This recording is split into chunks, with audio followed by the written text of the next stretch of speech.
अब मैं दूरस्थ जंगल में रहते हुए दूरस्थ क्षेत्र में नौगढ़ में अजय राय जी जो हैं किसान मजदूरों की बात करते हैं और अपने सोशल मीडिया और अपने लोगों की समस्याओं के लिए सदा तत्पर रहते हैं।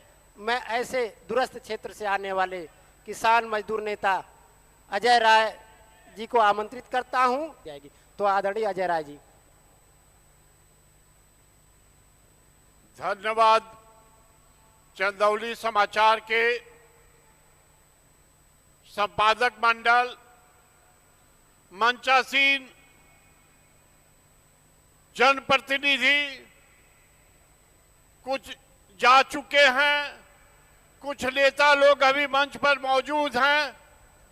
संपादक मंडल को इसलिए मैं और धन्यवाद देना चाहता हूं।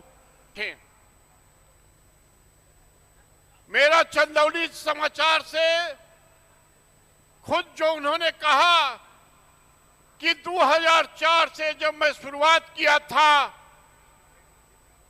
तो उसी समय से उनके साथ मेरा एक जुड़ाव था और जो जनता की बुनियादी मुद्दे को उस दौर में हम उठाते थे, जो जब आदिवासियों का सवाल मैं उठाता था, मजदूरों किसानों की सवाल उठाता था, उस सवाल को वो कवर अप किया करते थे।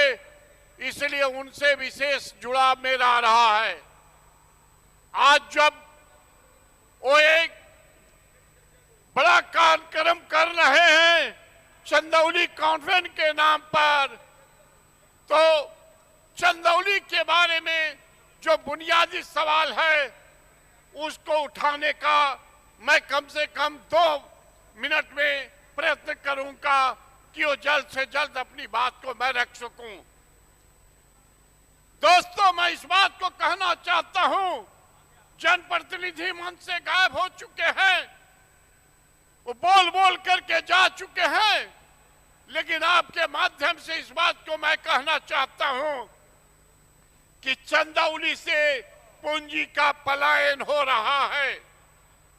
चंदौली में जो पूंजी क्रिएट हो रही है, चंदौली से वह जो पूंजी कमाया जा रहा है, वो पूंजी चंदौली में खर्च नहीं की जा रही है।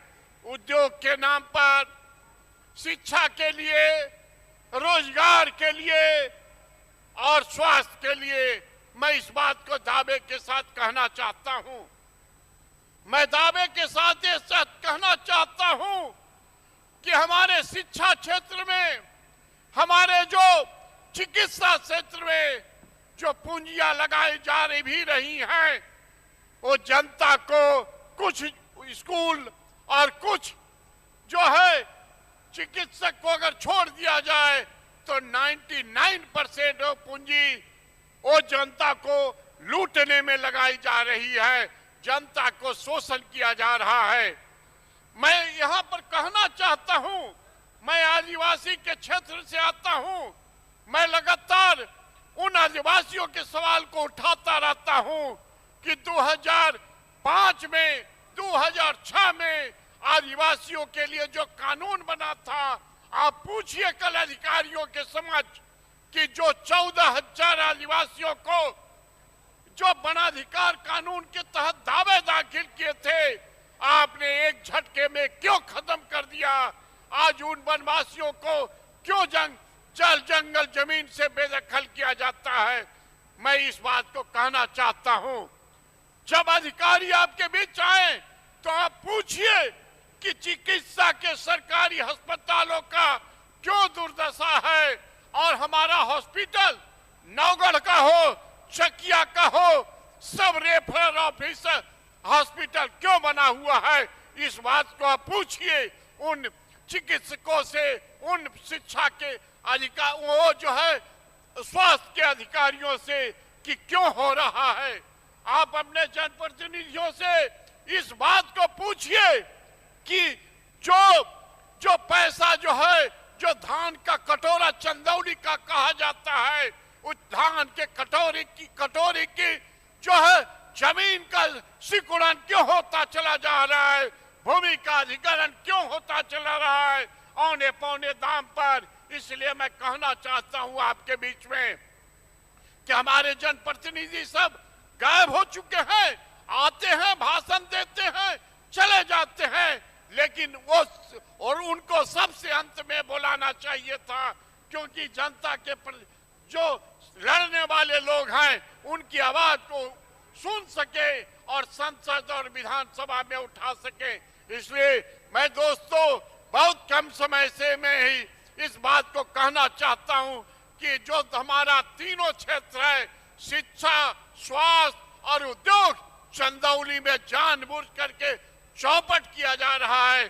उसके कारण हमारा लूट खसोट जो है शिक्षा क्षेत्र में बढ़ती चली जा रही है, लूट खसोट स्वास्थ्य के क्षेत्र में बढ़ती चली जा रही है, और उद्योग के नाम पर चंदौली को रोजगार नहीं मिल रहा है। यहाँ के बच्चे गुजरात क्यों जा रहे हैं, सूरत क्यों जा रहे हैं रोजगार करने के लिए। यही बात कहते हुए मैं अपनी बातचीत को समाप्त करता हूं।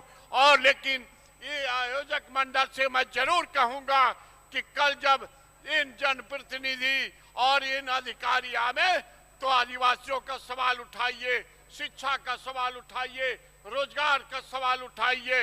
ये बात कहते हुए सबको मैं कलामी सलाम पेश करता हूं। जय हिंद, भारत की जय हो। धन्यवाद अजय जी। विकास चहुमुखी तभी होगा जबकि आदिवासियों का भी समुचित हो। आपकी बातों को निश्चित ही अपने प्लेटफार्म पर रखा जाएगा।